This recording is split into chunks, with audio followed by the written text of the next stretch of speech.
saying yes to everyone and saying no to yourself, it's not kindness, it's burnout in disguise. In this video today, we'll be talking about the power of boundaries as a nurse and why learning to say no with grace is one of the most powerful healing choices that you can make. By the end of this video, you'll have practical phrases, scripts, and a mindset shift that will help you to say no without guilt and reclaim your peace in the process.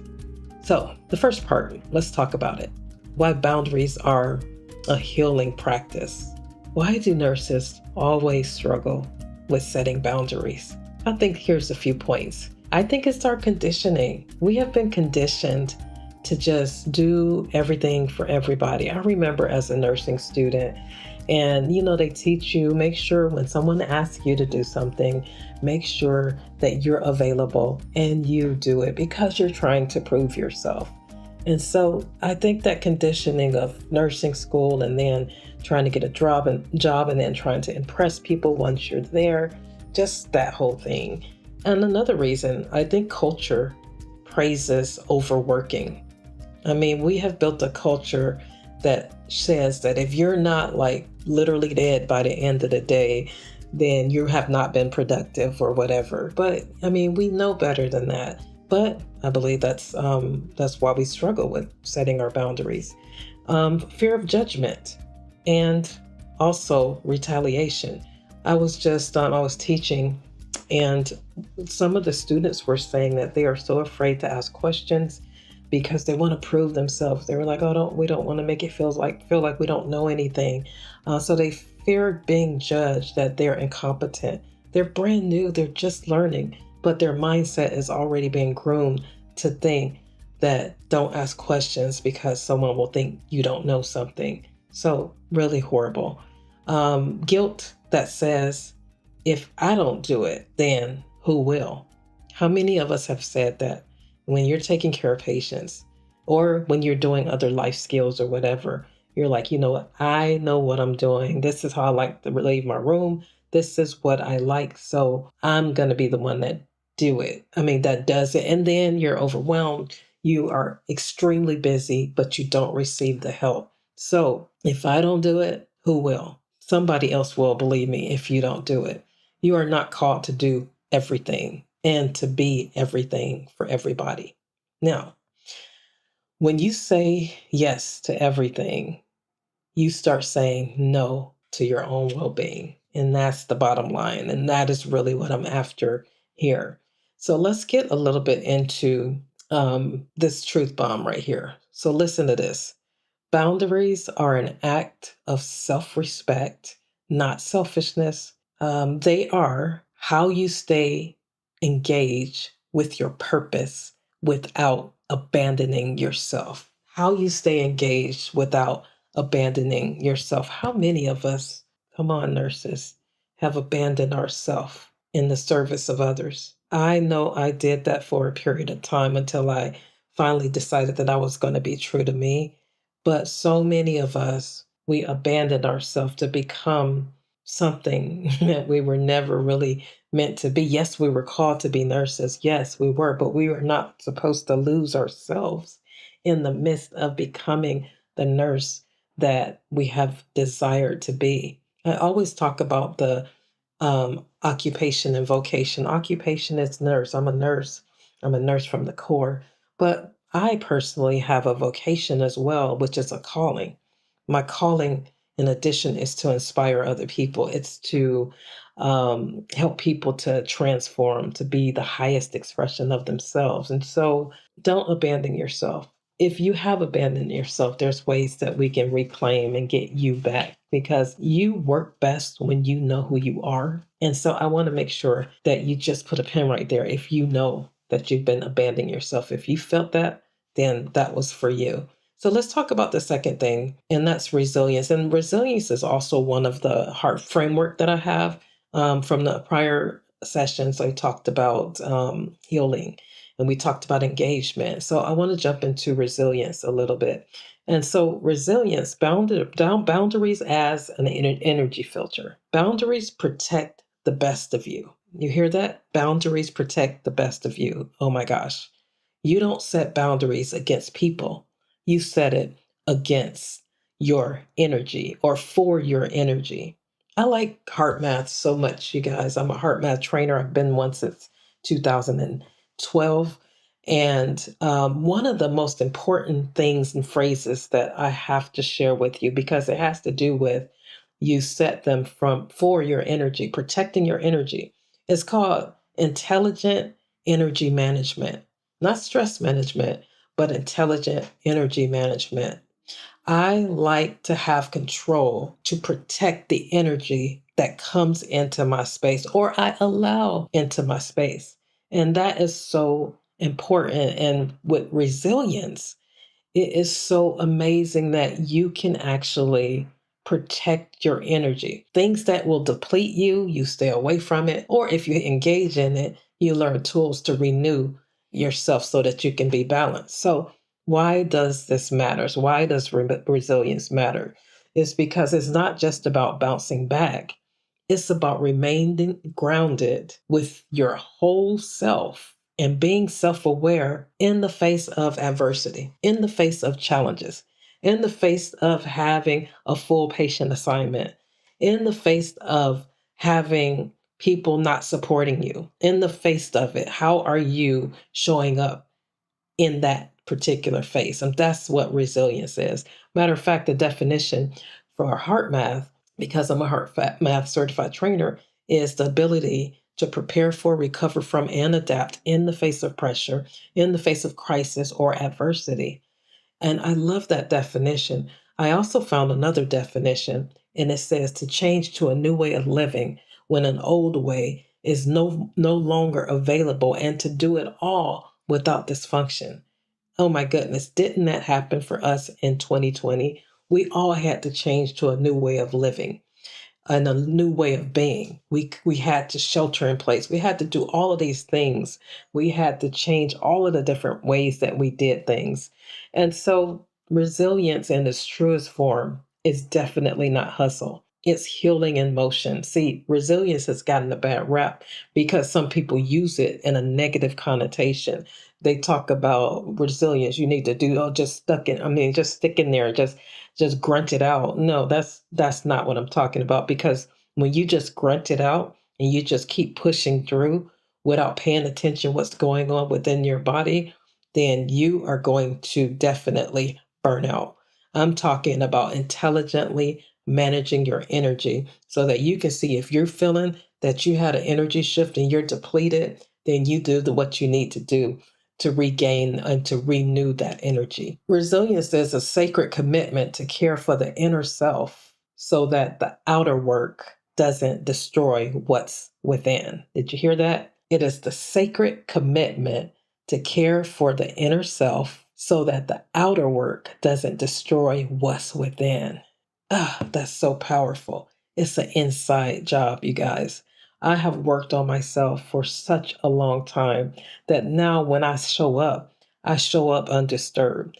Matter of fact, that was my declaration when I walked through my hallways. I walk in undisturbed composure. I anchored that in my heart before I actually got out of bed. And that was my anchor. That was my rock. And so that helped me to just navigate all of the darts that was coming at me and navigate it so that it would not deplete my energy.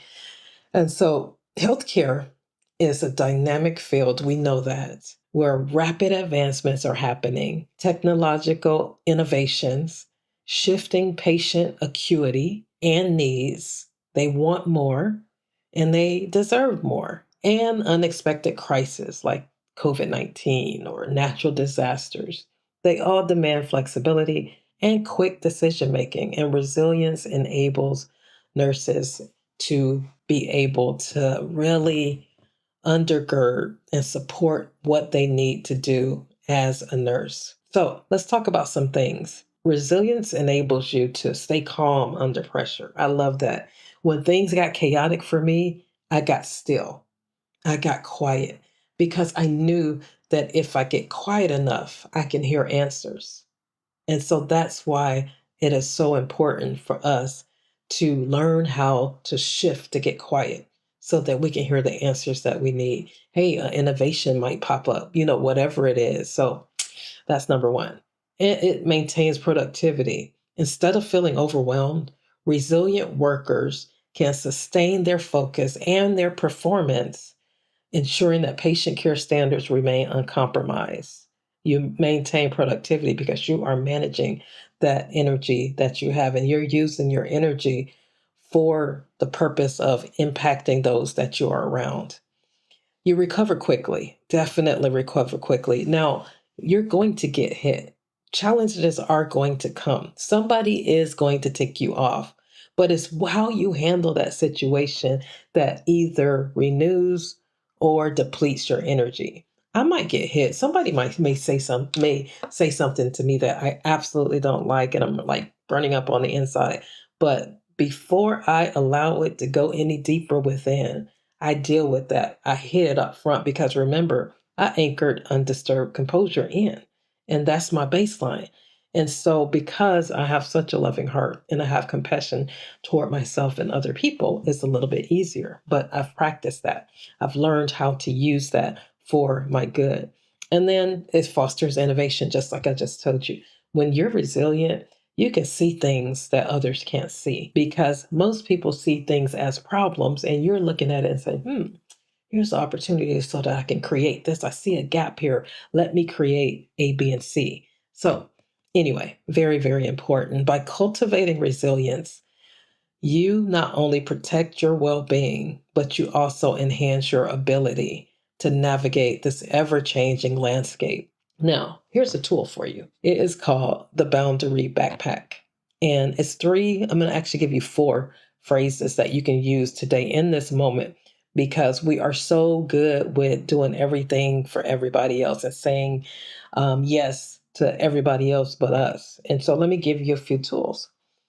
Number 1, if somebody's asking you something and you're already like overwhelmed with what you're doing, your job, just say, you know what, let me get back to you on that. I need to check my bandwidth.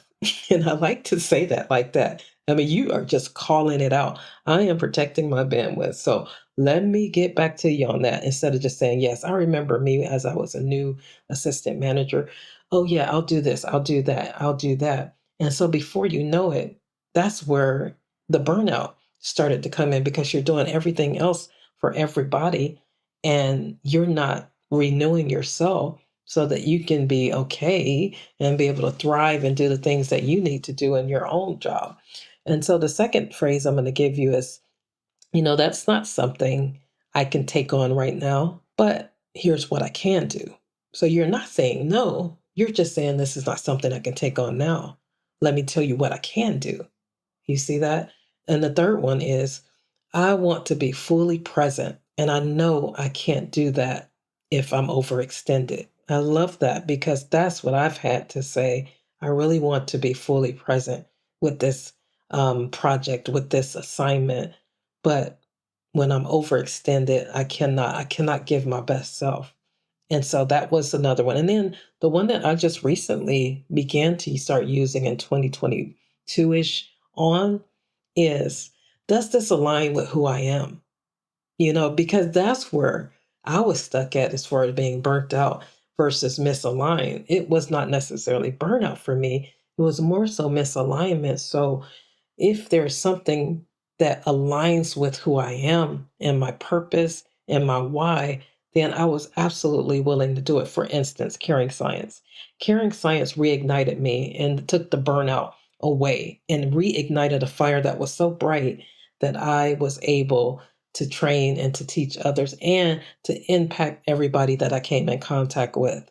And so that actually gave me life. That pushed, that continued to guard me and fulfill me. So I was able to actually stick in there and stay longer, even in the midst of the craziness that was going on. So that's your boundary backpack. Boundaries are loving and guilt is lying. Now, let me talk about the third part, boundaries that heal. How to say no without guilt. This is going to dip into E for engagement, and that's part of the heart framework. And it's reconnecting with what you're protecting. You don't need to prove your value by being everything to everyone. You show your value by protecting what gives you life. You show your value by protecting what gives you life. Now, this is an exercise for you. This is a journal prompt, and I want you to really get quiet and actually answer these questions for yourself, honestly, because this is about you, because you matter. And you have been going and going and going, and you need to just pause and ask yourself these questions. What are you available for? And what are you no longer willing to tolerate? I want you to answer those questions. What are you available for? What things that your heart, what is it that you want to do? But also, what are you no longer willing to tolerate? I think you have to start asking yourself the deeper questions so that you can get down to the crux of what's going on and what's bothering you within. Now, I was just thinking about something. When we think about saying no without guilt in healthcare, we need to actually make that a practice. Because when you don't make that a practice, you ignore every warning sign. As subtle as they are, you ignore them because you're so guilty and you're always apologizing. Say, oh, I'm sorry, I can't. I'm sorry. Don't apologize. Just shift that, reframe that is I'm protecting my energy so you're not going to actually partake in whatever it is that was being presented to you. And don't feel guilty about it. You're amazing all by yourself. You are dynamic all by yourself. Know your worth. Your worth is not tied to you doing everything for everybody. Your worth is tied to you intelligently managing your energy so that you can thrive and be who you were destined to be, honestly. So, if this gave you a new perspective on boundaries, I want you to hit the like button and I want to comment. I want you to comment. I want to hear what resonated with you. And then also want to know this question. If you can put this in the chat, in the comment section. What boundary do you need to set this week? It can be at work, it can be your family, it can be whatever, even with yourself. I'd love to support you. Thank you so much for taking this step toward reclaiming your peace. And it is so important to reclaim your peace. In this next video, I'll dive into from silence to strength, finding your voice in difficult work environments. And remember, saying no is how you say yes to your health, yes to your purpose, and yes to your healing. Thank you so much for listening. And make sure you join my Substack community. I'm going to start doing some live events in there. Thank you so much. And I will see you next time.